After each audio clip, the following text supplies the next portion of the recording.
Morning. हा आहे आमचा ऑफिशियली सेकंड डे आहे, पण असं फिरायला बघायला गेलं तर फर्स्ट डे इन अबुधाबी आहे. आणि this is our view from our hotel. आमचं हॉटेल 17th फ्लोअरला आहे. Hi guys, welcome back to day 2 in Abu Dhabi. So आज आम्ही डिसाईड केलेलं की सकाळी थोडंसं लवकर उठूनच आम्ही आधी शेख झायेद ग्रँड मॉल्सला जाणार आहोत, कारण आमचा संध्याकाळचा प्लॅन थोडा वेगळा होता. तर आम्हाला उन्हाच्या आधी हे कव्हर करायचं होतं, पण इकडे सकाळी 8:30-9ला देखील कडाक्याचं ऊन असतं. चांगली गोष्ट इकडे अशी आहे की इकडे बसेस AC आहेत, बस स्टॉप AC आहे, त्यामुळे जेवढं तुम्ही वॉकिंग करताना तेवढंच तुम्हाला ऊन लागतं. सो आम्ही 94 नंबरची बस पकडली, जी आम्हाला आमच्या हॉटेलपासून डिरेक्ट मॉस्ककडे नेणार होती आणि साधारण याला 1 तास लागणार होता. आता जेव्हा आम्ही बस स्टॉपला उतरलो तर ॲक्च्युली आम्ही चुकून एक बस स्टॉप आधी उतरलो, त्यामुळे आम्हाला असा प्रश्न पडला की अरे म्हणजे इकडे कोणीच नाही आहे का, की एवढा टुरिस्टचा ऑफ सीझन आहे की इकडे एकही टुरिस्ट नाही आहे का. तर थोडंसं आम्ही घाबरलेलो, पण आपल्याला भारतात फार जास्त पॉप्युलेशन बघायची सवय असते. सो आता मी जातोय मॉस्कमध्ये आणि आय थिंक आम्ही स्टॉप मागे उतरला, आय डोंट नो, बट इकडे आहे समोरच. So will walk. तर थोडंफार चालल्यानंतर फायनली आम्हाला मॉस्कचा एंट्रन्स मिळाला. आता गंमत म्हणजे जसं मी तुम्हाला सांगितलं की मला कोणच लोक दिसत नव्हती, पण हा मागे जो एक एंट्रन्स होता त्यातनं आम्ही जेव्हा खाली टनलमध्ये गेलो तेव्हा आम्हाला कळलं की अंडरग्राऊंड पूर्ण एक मोठा मॉल आहे, जिकडे स्टारबक्स आहे, मॅकडॉनल्ड्स आहे. तर वरती भरपूर ऊन असल्यामुळे त्यांनी हे अंडरग्राऊंड असे मॉल्स बनवले जेणेकरून उन्हापासून वाचता येईल. इथे अबुधाबीमध्ये 40 डिग्री आहे. 40 डिग्री तुला सांगितलेलं. ठीक आहे, एवढी गरम होत आहे, म्हणजे चालताना वाफा येतात, गरम गरम गरम गरम. पण ह्या मुलीचं चाय प्रेम. चीज लव, मोदी जी ने बनाई हुई चाय. ते गरमीने माणूस स्वतःची चाय झाली आहे माणसाची, आणि हिला चाय शिवाय जमत नाही. काय चाय प्रेम आहे भाई, काय काय. एक एक कप चाय और बोला जाए. एक चाय बोले दीजिए. हे भुटकून 2 कप चाय बनाव कड़ाक. आम्ही साधारण 12च्या सुमारास पुन्हा निघालो हॉटेलला यायला आणि 1:15ला आम्ही हॉटेलला पोहोचलो. कारण असं होतं की आमचं संध्याकाळी कॉन्सर्ट आम्हाला अटेंड करायचं होतं आणि आम्हाला जास्त जमायचं देखील नव्हतं आणि फार ऊन होतं. आम्ही विचार केला की त्या हॉटेलला जाऊन जेवून थोडासा आराम करूया आणि मग संध्याकाळी डिरेक्ट आपण कॉन्सर्टलाच निघूया. कारण कॉन्सर्टचं लोकेशन आहे यास आयलंड. हे थोडंसं सिटीपेक्षा थोडंसं बाहेर होतं आणि मॉस्क देखील सिटीपेक्षा थोडासा बाहेर होता.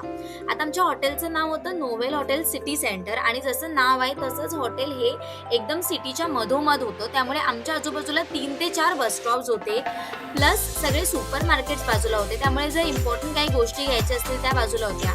स्वस्तातले रेस्टॉरंट्स देखील आजूबाजूला होते. आता एका दिवसाचं इकडे रेंट होतं 4,500 रुपये. आता जर तुम्ही बघायला गेला तर दुसरे हॉटेल्स आहेत जे सिटीपेक्षा थोडेसे लांब आहेत, जे 2-2.5 हजार तुम्हाला मिळतील. पण शेवटी तिकडून तुम्हाला ट्रॅव्हल करायला तेवढेच पैसे जातात. तर मी तुम्हाला गायडन्स देईन की जर जमलंच तर थोडे एक्स्ट्रा पैसे भरा, पण हॉटेल असं निवडा जे मधोमध असेल सिटीच्या, जिकडून तुम्हाला फिरायला वगैरे सोपं पडेल.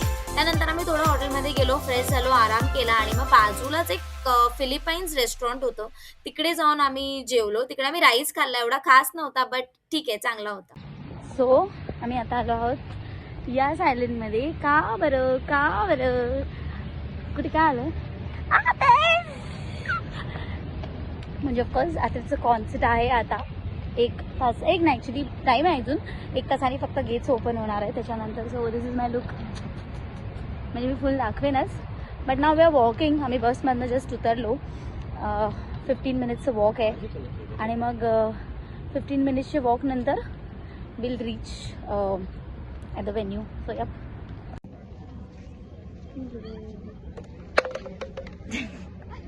And we are finally here. अजून 20 मिनिट्स आहेत डोर ओपन व्हायला. So we are going to wait for that. Excited वाटत तर नाही. Yes, the view is amazing. So बसायला बेंचेस वगैरे आहेत आणि आमचा आहे gate number 5. So we are going to wait for now 20 minutes. Welcome to Etihad Arena आत कासलारू. So we have entered. आम्ही आमचं QR वगैरे स्कॅन केलं आहे. मेन्यू बघतो इकडे काही घेऊ शकतो का, बट इट्स व्हेरी एक्सपेन्सिव्ह आणि बाहेरून ॲक्च्युली काही अलाव नाही करत आहे जाण्याला. So maybe I think will just take a पाणी का बॉटल, बट लेट्स सी. असं पुढे राहू शकतोस, असं एन्जॉय करू शकतोस. बकेट लिस्ट मधनं एक गोष्ट.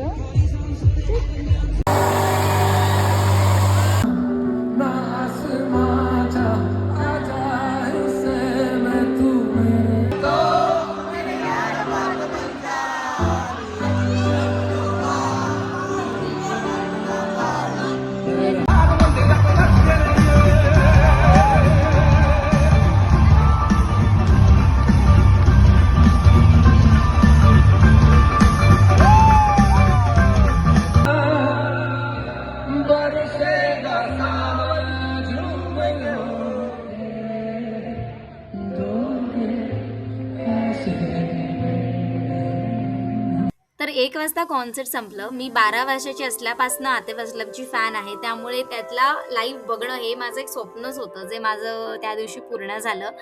आणि त्यानंतर देखील मला परत हॉटेलला जायची इच्छाच होत नव्हती. मला असं होतं की अच्छा अजून एकदा त्याचं गाणं ऐकायचं आहे, अजून एकदा गाणं ऐकायचं आहे.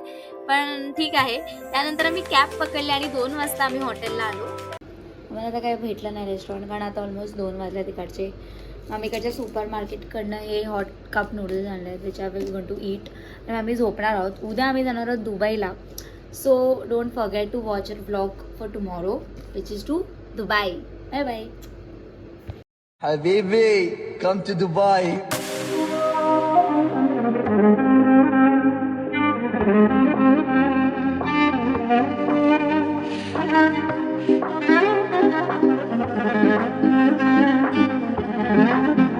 You say that money cannot buy happiness?